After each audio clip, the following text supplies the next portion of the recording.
Welcome in, everybody, to another episode of ZB's Horsepower Talk. As always, I'm ZB, Zack Brown. Got another great show for you today, recapping all of the action, the craziness that happened at Kansas Speedway in all three series and NASCAR, the World of Outlaw action at Silver Dollar Speedway and All-Star Circuit of Champions, and we'll be previewing all of everything coming up this week. So let's get into it.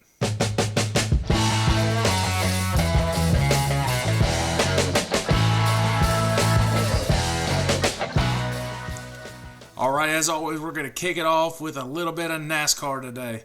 So, Tyler Reddick gets the win at Kansas. What a crazy and eventful race. These cars have put on such great races at the mile and a half tracks. I've been very impressed. The cars at certain tracks, like short tracks, have been very disappointing, but super speedways and the mile and a halves and everything, in super speedways I'm including the regular 2 mile ovals that aren't necessarily traditional plate tracks. But what great races! So much different passing, and no one really got too far ahead. Kyle Larson looked like he was going to run away with it earlier, and he gets shuffled back after getting real loose off a corner, works his way back up, and gets a top 5 finish.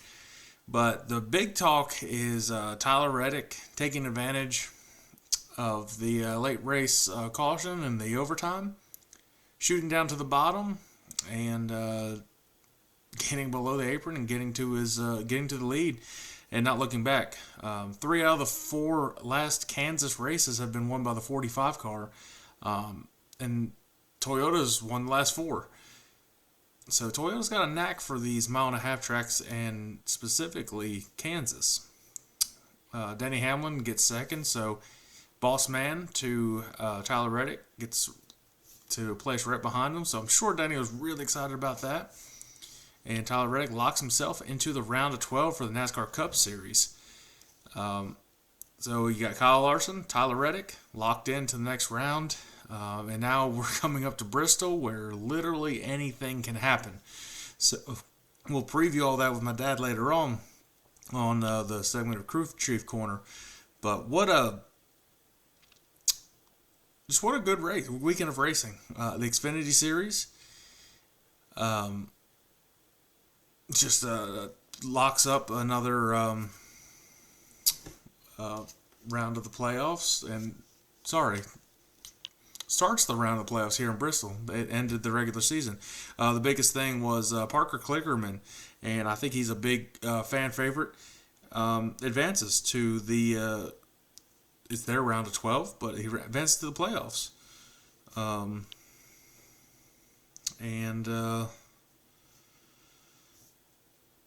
It's definitely been a one-man race really lately. John Hunter, Nemechek getting the win at Kansas, and Toyotas are just dominating, especially in the Xfinity Series.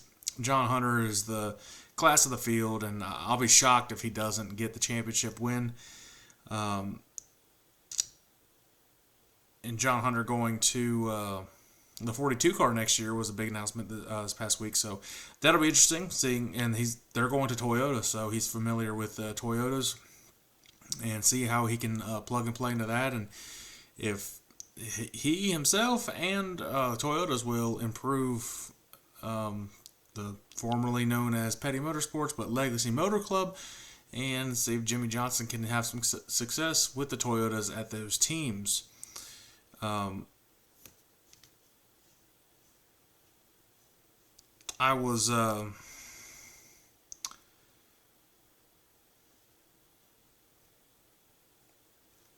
really impressed with Parker Kligerman. To be able to get into the playoffs, I think it's really cool stuff. A driver to really look out for right now, he's kind of sneaking under the radar, is Joey Logano.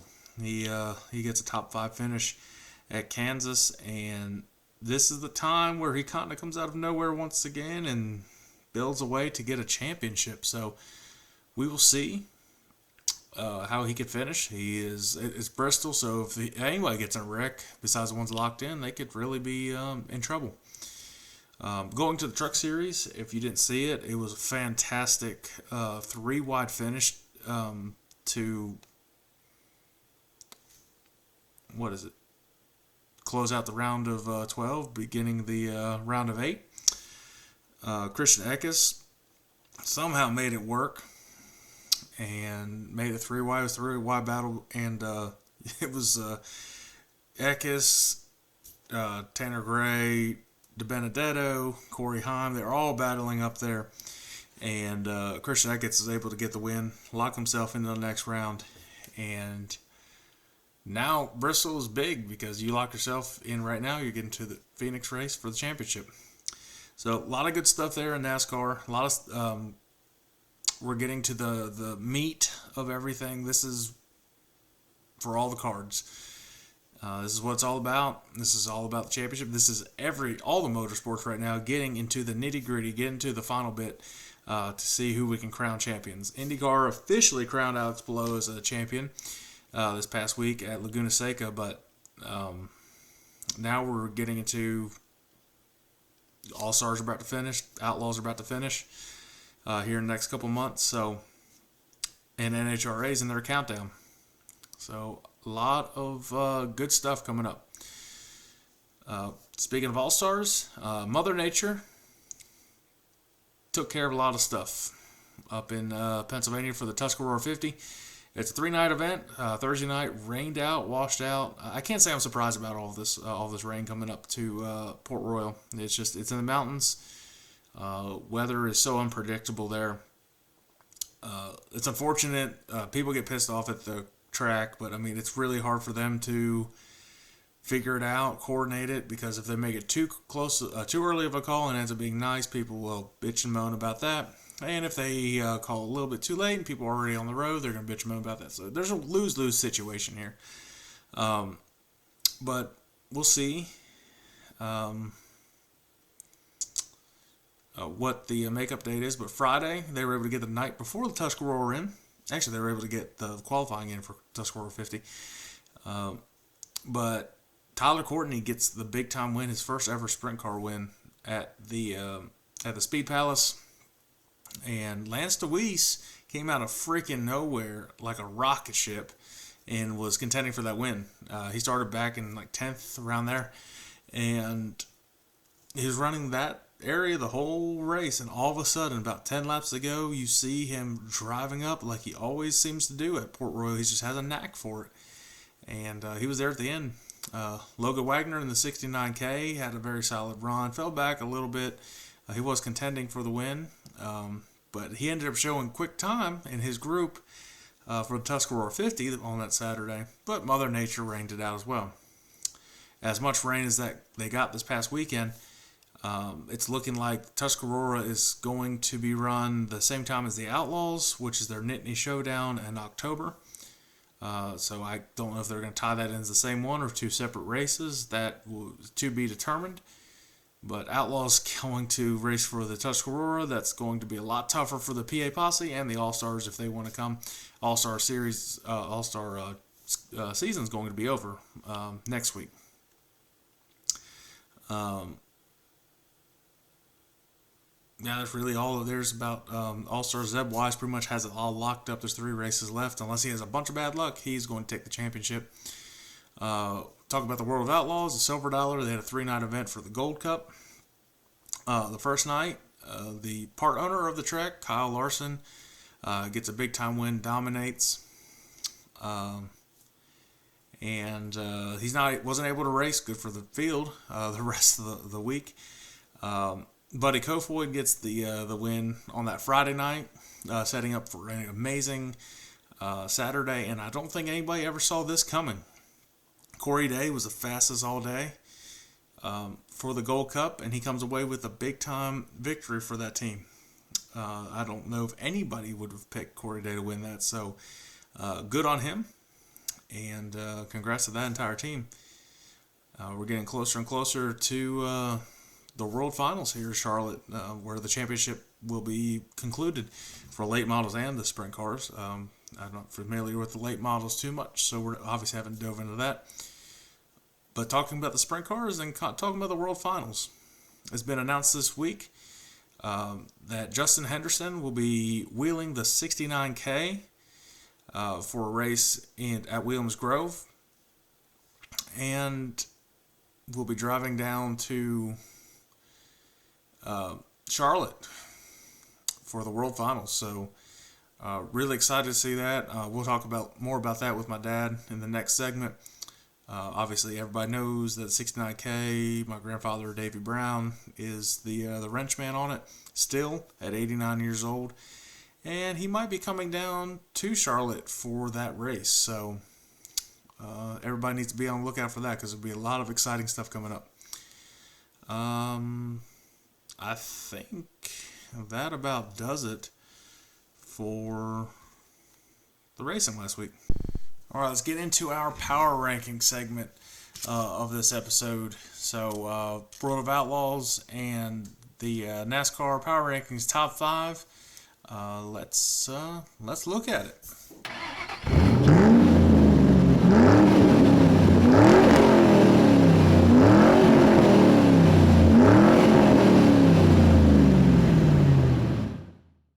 Alright, on the screen now is the World of Outlaw Power Rankings for this week. You can also see compared to the last week. We definitely got a change here. So look at number 5. That's the big surprise this week. But after such a strong performance at Silver Dollar, let's put him there. Building up the momentum towards the end of the year. Corey Day at number 5. Number 4, we're going to continue to have the guy that's going to be in consistent week in, week out. Donnie Schatz at number 4. And number 3, sticking with it, we're going with Logan Schuchart at number 3. Number 2, guy that's third place in the standings right now, Carson Macedo, and the leader in points right now, still at number 1, probably not going to get past Brad Sweet. So if you see this, you clearly see that I've dropped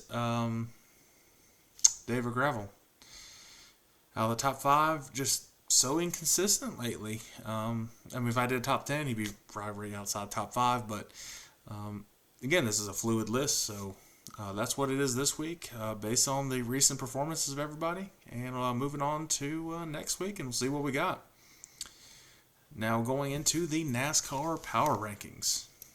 So on the screen now are the power rankings that you can see from last week and this week.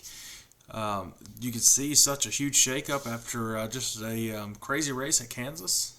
Again, this is based on kind of fluid results going out throughout the year and how everybody's doing. So diving in number 5, dropping down from the top ranking, so he didn't last long there. Just didn't have a great day. Caught in some bad situations toward the end of the race. Chris Buescher at number 5. Another solid performance out of him in this race. See if he can get some momentum going. He's locked in the next round, so he might take some chances here at Bristol. But I got Kyle Larson at number 4. Number 3, getting the win at Kansas and just propelling him to the round of 12, and just he's fast. He's fast on these mile-and-a-half tracks. And if they don't shoot themselves in the foot, he's definitely a championship contender. Tyler Reddick at number 3. Number 2, the guy finished right behind Tyler Reddick, but he is week in and week out, just no doubt the fastest car. And he probably will be in at least a round of 8, and good chance a round of 4 once again. Denny Hamlin at number 2. And this guy, I'm so happy to put him up here, just to see where they were last year and how much of a change he's made. And I've said it so many times, but as consistent as he has been every single week, at least knocking out a top 10. And based on where everybody else finished in this race in the previous power rankings, that's how he propels himself to number 1. Brad Keselowski at number 1. Well, there you have it. So before we get into it, obviously everybody knows that the next segment, Crew Chief Corner, is brought to you by Lickety Lou's All-Purpose Booyah Sauce. They're going to be in the background here in a minute, but go check them out at licketyloos.com. Definitely some good stuff there, but you can also check them out on the Amazon link down below. They're on Amazon now. Can't be any easier than that. So go check them out. Definitely support them. And yeah, let's welcome in my dad, Jeff Brown, to another week of Crew Chief Corner. All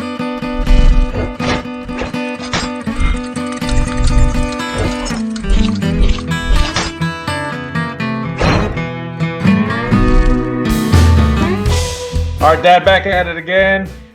Bristol week, big week for NASCAR and All-Stars. They're wrapping up their season. They got 2 more weeks left, 2 nights at Fremont, and next week they're finishing up at Eldora.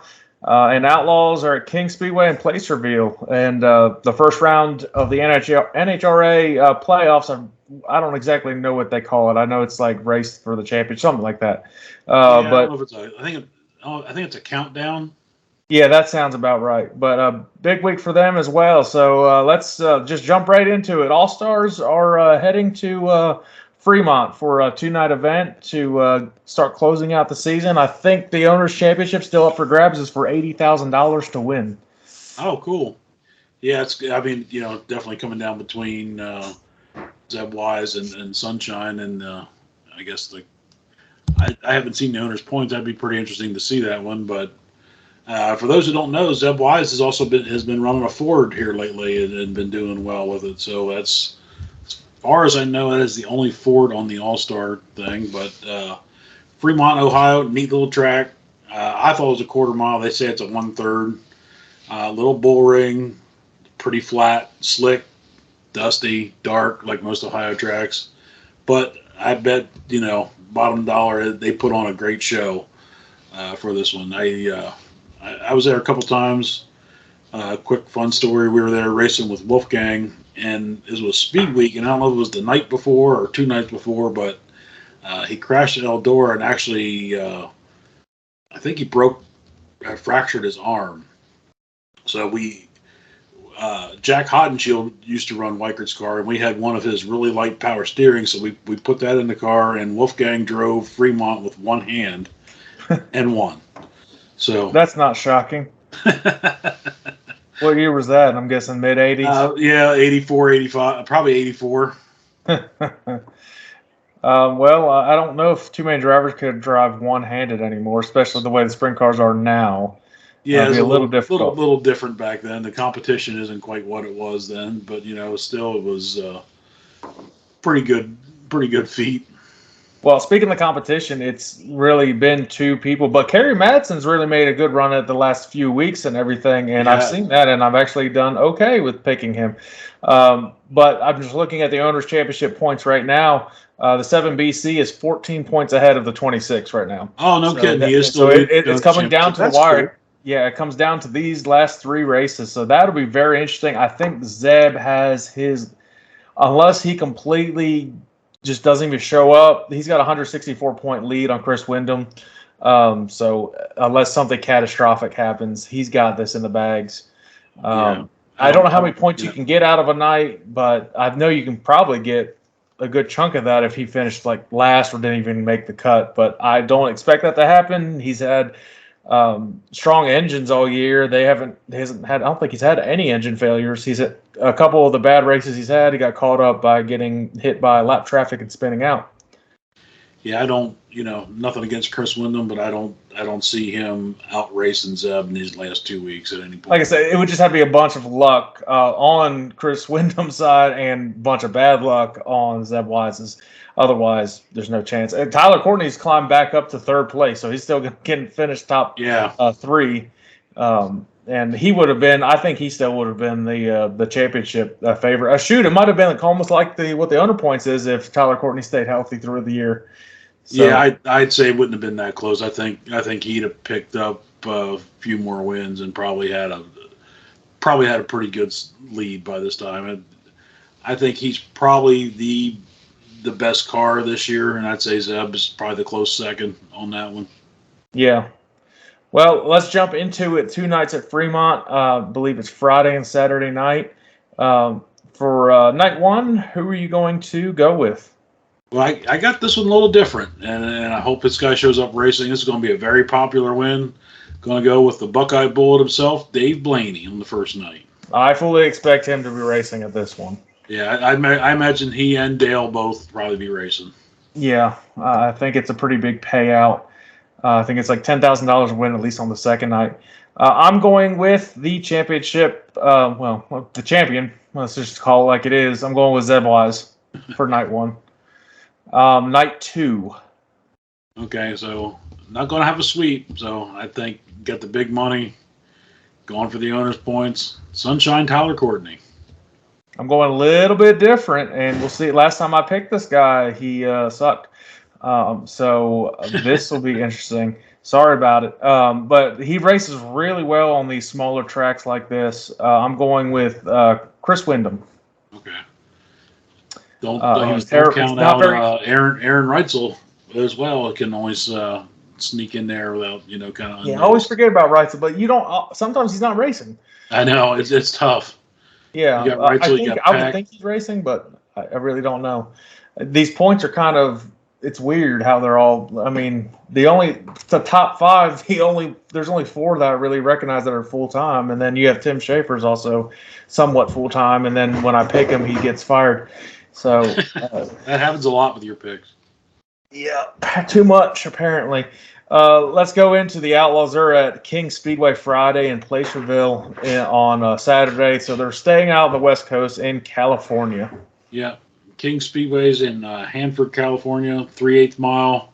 They call it a high banked oval, and I'm going to guess, like every other California track, it's probably going to have a heavy cushion. So I think the cushion is going to be the fast way to go around that track. It's amazing how California has those big heavy cushions, especially when they run a lot of non-wing shows out of those things. So they can definitely get some. Excitement going. You get those guys that banging off that cushion, you hit it the wrong way, and you get past and come back in, and you get the guys that are ballsy enough to go above the cushion, which will lead into my pick. Yeah, well, there's I couldn't find a lot of I don't even know if the Outlaws have been there, at least in a long time, because there haven't been. Yeah, any I'm not Outlaw sure either. highlights. I didn't see much. There seems to be a lot of local guys that'll be racing in this, because I saw lots of highlights of local guys put stuff on YouTube and stuff like that. From what it looks like, and maybe it's just me, but kind of reminds me a little bit of Grandview. Yeah, it could be. I'm sure the dirt's completely different out there, but it's going to be. I think it's a track that's going to. Well, of course, all the Outlaw guys run hard. I was going to say it's a track that probably rewards running the track very hard. I think you got to keep because of the way that cushion is. I think you got to keep wheel speed up on that cushion. Otherwise, it's like you back off, the car's going to roll up and jump that cushion. Well, likely this will be I think a 40 lap race. Usually they're about 35 to 40 lap races with smaller tracks like this. Yeah, I would think so. So I think start off, if you save your equipment a little bit and you kind of hang around in there, you're going to catch lap traffic. That's probably going to be in for another great show. Silver Dollar put on a hell of shows last week. Fully expecting it once again. This is probably, for me, I think it's been one of the best Outlaw seasons overall. I agree with that. I think the racing's been great. Yeah, and I don't know. It's got to be the new tire, really. They must have done something right with the tire, and it's put on fantastic racing. So, I mean, that's hats off to the Outlaws and Hoosier and everything. Yeah, I think. I mean, there's been a lot of complaining on the tire, but I guess there's sometimes that it has caused a few issues, but. The racing has definitely been better. I mean, there have been a lot of right rear flats. I have noticed that, but I mean, that's still part of it. You're going to get a flat no matter what tire you run. It just happens, and especially if you're Rico, apparently that happens way too often this year. They gets a flat right rear. I'd like to say the tire slowed the cars down a little bit, but I don't believe it did, because I think we set some new track records and everything. I just think, especially on these tiny tracks, the quarter miles or the 3/8, they've just put on just amazing shows. I've been really impressed with it. All right, well, who you got for King Speedway for the Outlaws? Well, like I said, I think it rewards somebody being pretty ballsy, and we just talked about his dad from the start of the show, so I'm going to go with Sheldon Hodenshield. I expect him to drive her in above the cushion at times to get around cars. You've been high on Sheldon's horse lately, definitely. Yeah, I see him, picking up some momentum here towards the end of the year. Well, the Outlaw points are tight. There's an 82-point lead Yeah, I think it's 82-point lead. Brad Sweet over Carson Macedo. That's who it comes down to. Gravel starting to Macedo fall. second or not gravel? Let me double check. 98% sure because I just checked it, but I don't. Unless there's some bad luck, Brad Sweet's getting to where he's slowly run away with it. So, Yeah. dadgummit. Sorry, Yeah, the camera's right in front of where I need to be. I remember last year about this time, Brad Sweet just kept having tons and tons of bad luck and, getting into a crash. But he had such a lead built. He had just the beginning of the year was just dominant by him. I think he just had to start Charlotte, and we'll talk about that here in a second before we wrap up. Why are you being the way you are? Points, driver points. Here we go. And yeah, 82 point. Oh, sorry, it's David Gravel. Okay. Macedo's third he's 106 behind. So Gravel's lost a lot of momentum. And the person that's had tons of momentum, but it's a little too late for him is Logan Schuhart. Logan Schuhart, yeah, for sure. All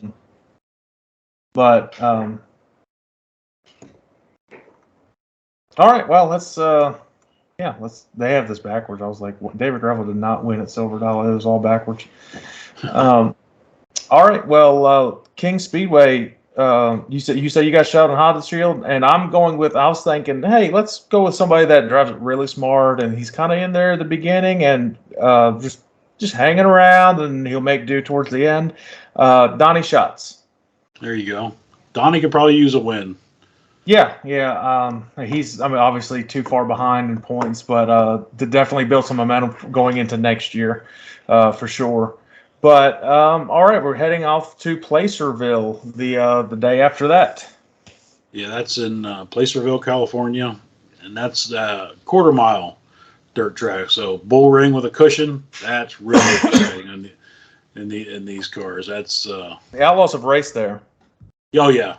That's definitely that's a yearly stop for them for sure. They race there a lot. It seems like a very narrow track when I was looking at it. Yeah, that's where you to pass somebody. Excuse me. You gotta kind of use them up a little bit. So it's going to be, runner in. You're going to see guys chopping blocks and runner in. It's going to be that's going to be a good race. Lap traffic again on these quarter miles is going to be key. You might not want to be the leader the last couple laps of that thing. You get somebody close, they're going to pick the lane you're not in, and if they find one, look out. Yeah, we said it. The Outlaws short tracks, it's a great recipe for great racing.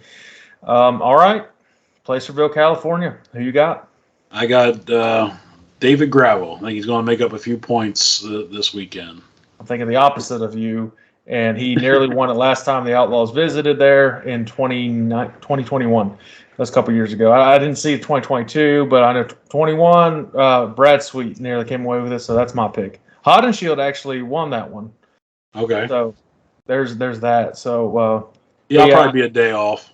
I think Brad will he's going to slowly run away with this thing. He keeps the car clean. He knocks off a few weeks in a row. He'll have this in the bag when he comes to Charlotte. Speaking of Charlotte, the big news this week. Do you want to talk about that? I'll talk about it. In the Kreitz 69K, they announced that Justin Henderson from South Dakota is going to be running. I think he's going to run one race in Pennsylvania at the end of the year, and then they're going to be going down to Charlotte. He ran that car, I believe it was at the end of 2015 after Donnie got hurt with the concussion. And then I was talking to Dad. Dad said he's a really good racer. I think they ran an outlaw show at Williams Grove, and coming into Williams Grove, I think they ran like 4th or 5th. And I believe the next night they ran Susquehanna and got second. For the first 2 races being in that car, just jumping in and going like that. So. He's a good racer. He's pretty excited. He was saying on his Twitter that his wife is from Pennsylvania, so he's looking to coming back in here. And it almost kind of talked, if things work out, he may be the full-time driver next year. Don't hold me to this. I don't know what plans may be. But that car this week has Darren Pittman running. He's got the next 3 weeks, so he's got all Williams Grove, I believe, their time trial shows, and then the National Open. And I think that's a good pick. I mean, he's definitely going to be gassing her. And I was telling Dad, I said, we were talking about it, and he said he's going to definitely have to change the fuel curve a little bit for Pittman, because he said he ain't going to back off going to the corner. Well, that's what I was kind of going to ask. What do they have to really do different? You have all these drivers. You have Logan Wagner for the Port Royal races. You got Darren Pittman for a couple races at the Grove. And now you got Justin Henderson. So what all do they have to do to really prepare for each of these drivers? Because each one of these drivers has a completely different driving style. Yeah, it's definitely tough trying. Not only they have to kind of match what the driver likes, the driver's got to change his style a little bit. Dad's also been very impressed with Logan Wagner. He said he's a good racer, smart racer. Says he records video and watches things back in slow motion to see what's going on, what he can do better. And he said they've definitely been getting the car more comfortable for him. So I guess they got the first round of time trials in for the Tuscarora 50 before it rained, and they were fast time in their group. So Dad thinks they had a pretty good car that night. Unfortunately, it rained, and it's going to be an Outlaw show the next time going up. So yeah, I don't know what their plans are and who's going to be doing what. So it could still be an interesting all season. But juggling 3 drivers is definitely tough. I know Donnie is putting a new car together this week. I think Dad said he was going to run down Thursday, and they're going to put it on the scales and check some things out for Williams Grove this week. Yeah, I think it's be very interesting. I'm glad they're still moving forward. That was the worry, that they wouldn't get a full-time driver again. They would kind of start fading away and I guess you mainly just focus on only Cassidy stuff, and which would have kind of been a bummer. 69K is an iconic car anymore. So yeah, I think it's great. They're having these drivers, these experienced drivers, hop in there, and I know it still keeps Pop on his feet and everything. So he definitely enjoys that. Of course, Dad said this is going to be his last year, but he's been saying that since he's been 60. He'll be 90 next year, but I see him still going to the track. He's been feeling a little better, so I think he'll be there. Hopefully, he can come down to Charlotte. That would be kind of nice. That would be awesome. There's somebody in Charlotte, so that might want to see him and everything. But we look forward to that. Just kind of want to go on that tangent. So we're moving on into the NHRA. This is the first round of their playoffs. Like we said, I don't know what's called, the countdown, the chase, whatever they want to call it now. Yeah. Let's gas her up and go, whatever we go. But all 4 series in the playoffs. This is where champions literally are made. So if you've had the momentum throughout the year, can you keep it up? Some upsets have happened recently with, obviously, especially in motorcycles. Gage Guerrera losing. So Herrera, gosh, he's Guerrera. He's both of his first and last name put together. But yeah, and that was an upset. So can he get back on track? So they're at Maple Grove. We've been there. Yep, been there. It's long time. That's Reading, Pennsylvania. That's a fast track. It's one of the things they always talk about. There's a lot of trees and green in south central Pennsylvania. There's lots of oxygen in the air. They can make some good power. The track really holds traction well. You could see some, depending on the temperature and humidity, you might see some speed records fall this week. Well, if anybody's walking through the pits, let me give you a word of advice. Don't walk behind the top fuel cars when they're firing up their engines and breathe it in. Yeah, you better have a respirator. Especially if you're like 6 to 7 year old. Don't do that. I still remember it to this day, like it was yesterday. So yeah, just friendly advice. Yeah. They're you see guys around the race car with gas masks on. You might want to. I mean, it's cool really being there when they fire them things up, but they're they have that awning over there, so they're under the thing, and that fuel just pours out into the crowd. It's just it's unbelievable. And next week they're coming up here, so we'll talk about that. But we're going to see at least qualifying night down with that. Hopefully, knock on wood, rain will not be here. Yeah. But that'll be cool at least to see that.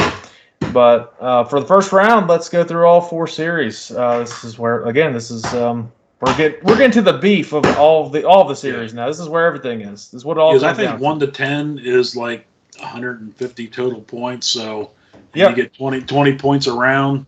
120 points in the top fuel. The motorcycle is actually somehow only 29 points. It surrounds first and second, and 113 till 10th.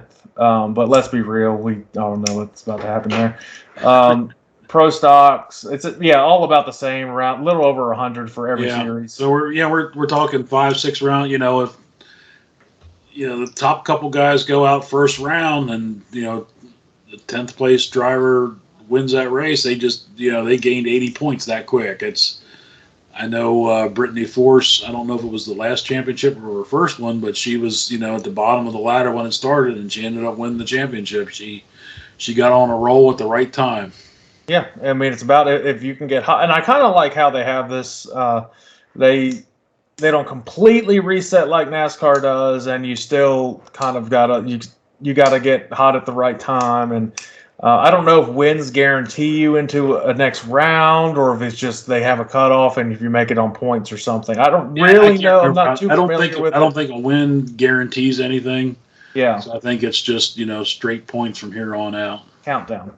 It's called the countdown. Okay. So there's 12 right now, and there'll be 10 after this race. It looks like because there's like a red line. So that's what it's looking like. Okay. But anyways, let's go into Pro Stock Motorcycles. Are you changing your pick at all? No, I thought about between either Hector Rana Jr. or Matt Smith, but I don't see Gage Herrera having an engine problem 2 weeks in a row. That'd be something if he ends up losing this damn championship. But I'm going also with Gage. Pro Stocks. I'm gonna. That one's tough. There's been so many good ones. I think Eric is probably due for another win. Let's go with. I don't know if she's ever won Maple Grove, so that would be a pretty popular win up there. So I'm gonna go with Eric Anders. I actually have her written down as well. Eric Anders for that. She's third in points going into this. She's 32 behind. But obviously, you get all these points and change just like that. Dallas. Yeah, it could change quick. That's one neat thing how they do it. It's pretty exciting.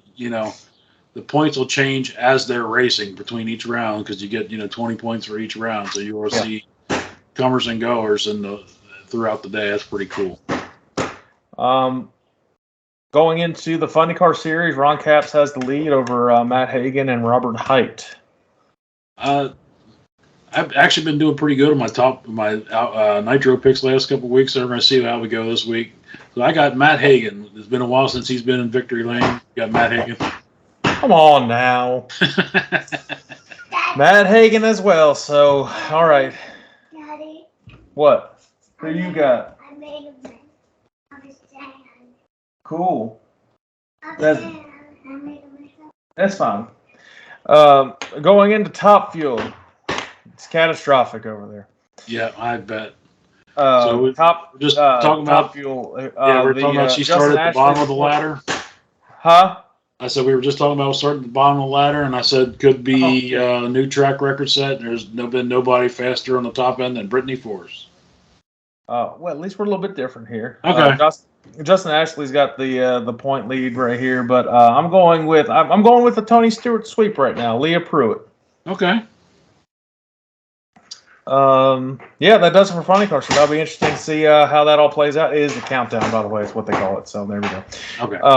Going into NASCAR. It's Bristol, baby. Your background, it's Bristol. This is a bucket list race for anyone that's a NASCAR fan, but especially for me. Definitely want to go there. I don't think they do that cool of a scene. I don't even know if it gets that packed anymore. Probably not. Yeah, probably not. Now, well, Xfinity this Friday, there's a certain driver racing named Dale Jr., so they might pack it like that. Yeah, they might get them the same amount of cars. I'm sure they're not going to sell as many tickets for it, but I think No, they don't want the Xfinity to have more than the Cup Series, but all three series, trucks Thursday night, Friday night is Xfinity, and Saturday night is the Cup Series. This is the Cup Series cutoff. This is the Truck Series cutoff, first race of round of 8, and this is the first race of Xfinity in the entire playoffs. So yeah. if you're not keeping up with it, it's very confusing. That's for sure. Yeah, so somebody in the Truck Series can punch their ticket to the round of 4 and Xfinity get your playoff started right. And then for the Cup Series, there's going to be 4 drivers that are sad. And it's Bristol, baby. Yeah. So, it's definitely, I don't think they count this as one of the, the marquee Cup wins, but every driver wants to win Bristol. I mean, Junior was super excited when he won Bristol. Larson was super excited when he won Bristol. So everybody wants, this is the race you want to see, the Bristol night race, not on dirt. They should not put dirt on Bristol anymore. They're not going back to dirt next year. Thank goodness. That's just dumb. Yeah, they can do. If they want to do dirt, we've already talked. Nope, not get me on a tangent. nope, we're not doing that. But again, the like I said, this is really big for the NASCAR playoffs, all of them. Yeah, it's an impact on all 3 series this week. So people are going to get pissed off. There's going to be shit's going to hit the fan. You got to watch out with a 4-year-old in the background. He didn't hear me. But Truck Series, God Almighty. Yeah, it's a crapshoot. There's going to be some tore up equipment and some hurt feelings. This week. One thing I want to get to though, real quick, before we don't really talk about it unless this guy drives. But the ARCA Series, Caleb Costner is making his debut at Bristol, and he's got a really special paint scheme. So go check out Caleb Costner's new paint scheme. You can find him on, I think it's just on his Facebook, maybe on his Twitter, but. New camoed out. That's a mean looking car. That's badass. Camoed out. Real Tree picked up a sponsorship with him, so good on him. I know he's excited. I've been talking to him a little bit, so he's like, I've been really, really busy. He's like, it's a little crazy. I'm like, I'm sure. We're gonna get him back on the show here once things kind of slow down a little bit for him. But he's getting a bunch of opportunities and a bunch of stuff coming up, and I'll let him talk about all that stuff. And maybe he'll do some breaking news next time we talk to him. So. Cool. But going into the Truck Series, I'm not picking Harkus. I don't even know anybody. Jesse Love, or whatever that kid's name is, he wins every damn week, so he'll be getting a big opportunity soon. But Truck Series, 8 drivers are left in the playoffs for the championship. There's 4 already outside. Feelings are going to get hurt. Somebody's going to be excited to punch their ticket to Phoenix. Who you got? Well, I think this guy's the point leader. I was trying to get some points, but I'm not 100% sure. I got you. So I got Corey Heim. He is. Okay. I wasn't sure if I was on the newest. He has a 6-point lead. He's 8 points ahead of the cut. Yeah. And we saw it with Truex, too. It doesn't matter how many points you have ahead of it. You're not safe anywhere. No, that's for sure. You go out early, you're in trouble. I'm going with the guy below the cut line. I think he'll punch his ticket to Phoenix. Good experienced driver. Good, be really smart about it at Bristol. Ben Rhodes. Okay. The Xfinity Series. The points leader is John Hunter, obviously. I mean, he's been the fastest car all year. It's first round of 12. So not really desperate times right now for them, but definitely they want to get a win here at Bristol and start off their round of 12 off right. I think especially the guys on the lower part of the cutoff there, I think you're going to see those guys race real hard. And so I got this guy's boss is racing this weekend. I got Josh Berry. I don't think he's won any this year. I think he's going to go out with a win yet at Bristol before he leaves for the 4-car next year. He's just above the cut line. But yeah, with that background in short track racing, I think that's definitely a solid pick there. Going with a Ford driver, been very fast all year. I think he'll make the championship 4, especially if he wins this, because that's who I'm picking. Well, that's not championship 4, but I think he'll make championship 4. Cole Custer. And the Cup Series. This is where it gets interesting. There are 4 drivers outside of it. I wouldn't count out Michael McDowell. You can't count. He's got to win. No, he actually runs very well at Bristol. Exactly. I wouldn't count anybody that's below. Truex is going to be tricky. This is literally his worst track. Yeah.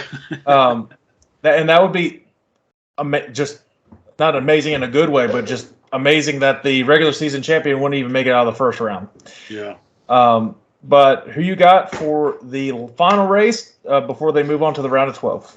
Well, this guy has had trouble the last 2 races, yet somehow managed to squeak out really good finishes. I think this is the week he puts it all together. Previous Bristol winner, Joey Logano. And they were mentioning it in the last broadcast how this is probably his worst year, and he'll probably still make a run head to the Final Four somehow. Yeah.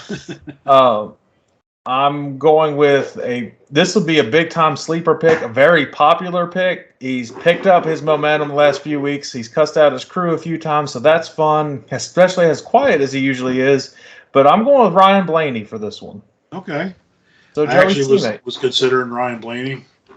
I thought, and he's Ryan and his dad winning the same weekend would be pretty cool. Here's the point standings real quick, and then wait, who did Mom pick? Kevin Harvick. I thought about Harvick too. So the point standings, these are the drivers are pretty much locked in. You got Danny that's 49 points ahead. He's more than likely going to be locked in. Yeah. Byron's more than likely going to be locked in.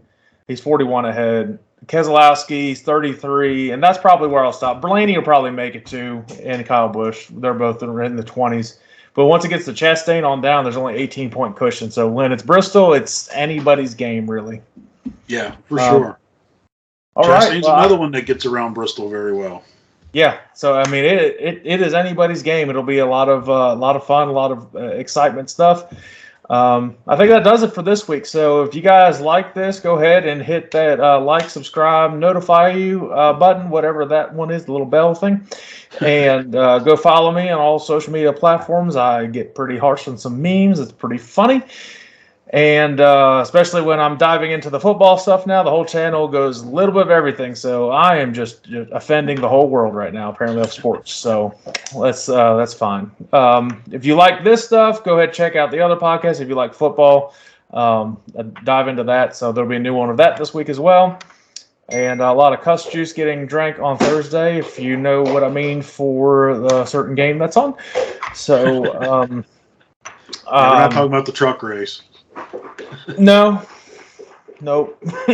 But all right, guys, we'll see you next week, and see you next week, Dad. All right, buddy.